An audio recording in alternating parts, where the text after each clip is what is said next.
Ladies and gentlemen, it is a beautiful day in the neighborhood, like Mr. Rogers would say. Except our neighborhood is in Xenozoic, where strange things grow and even stranger people grow up. There is yet to be a game similar to this and as wacky and creative. If you like a good game to play with a solid storyline, listen up, because Zeno Clash 2 is here. Yo, it's X in the building. Where my dogs at? Yo, Rock, you know how we do in Yonkers. Let's see the challenge mode first.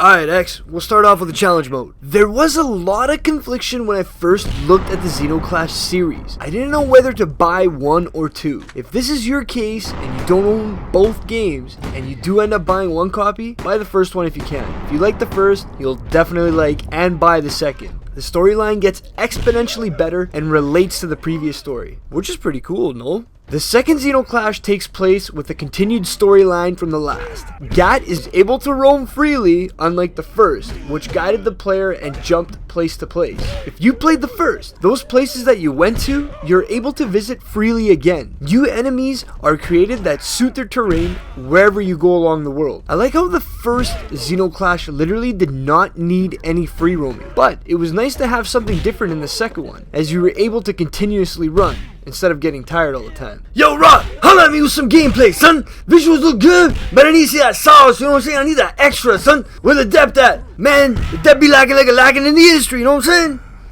The gameplay has changed, I would say, about 50% from normal. You can now call up allies when you fight, which sort of takes away from being smothered by opponents. The first one really felt like you hit your opponent. That same effect is still there with the second, but not to the satisfaction from the first. Especially that sound when hitting someone good and that dynamic camera movement. Not saying that it's not as good, it's just a little bit different. I preferred the first one. What I did like though, and which is probably the best upgrade, is when you were being attacked from behind. The player is now warned and is able to press both mouse buttons to counter the opponent, hitting them back. This is a huge improvement in Zeno Clash, as you'll find yourself surrounded by enemies multiple times. I would definitely like to see more of this type of feature, hopefully with one button control or kick control, if a new Zeno Clash comes out. Okay, so let's reality check back into the game right now. So I've just progressed through the story a little bit. Trying to rescue Father Mother, one of the main figures of the story from the first Zeno Clash. Obviously, my aim, not the best. Dobro, it's a Croatian word for good. Right now here, I'm just trying to recruit another ally, one of my siblings. And this game is just full, and I mean full of interesting characters. Like, this dude, he's just standing in the middle of the road.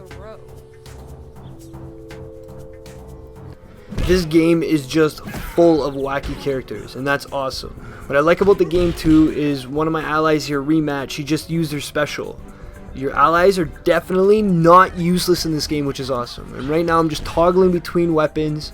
I've unlocked one of the golem weapons. I just switched to grenade. Don't have any grenades. I'm going to switch back to the chain. You have to be careful. You can smack your own allies. You don't like getting hit in the back of the head by your brother or your sister. I'm pretty sure you don't like the same thing from a friend or anything. The storyline is really, there's a lot going on here. It really makes you think. Really, I love stories that have a little bit of philosophy behind them, you know? I'm not going to ruin the story exactly for you guys, but I mean, you travel everywhere, you travel around, the environments in the game are different. You don't have to worry about running all the time. You can fast travel. You just have to make sure to put your hand or interact with some of those totems.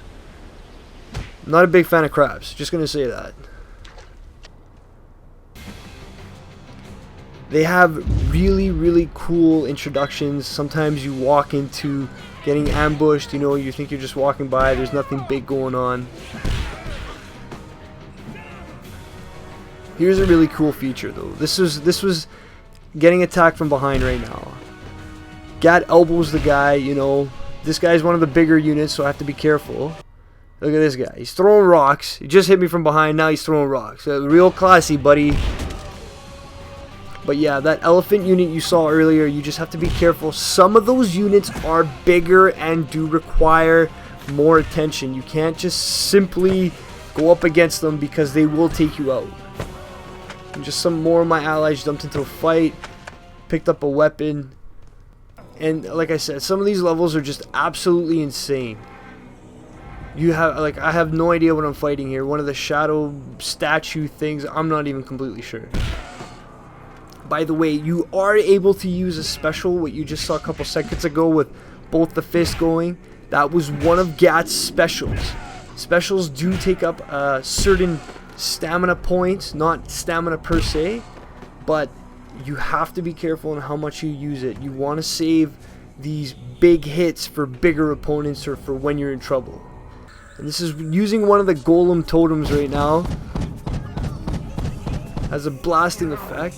And I mean, the world is just full of random stuff. Like, yeah, pretty much it right there. The one thing I do hate is you can't really knock people over any edges or anything.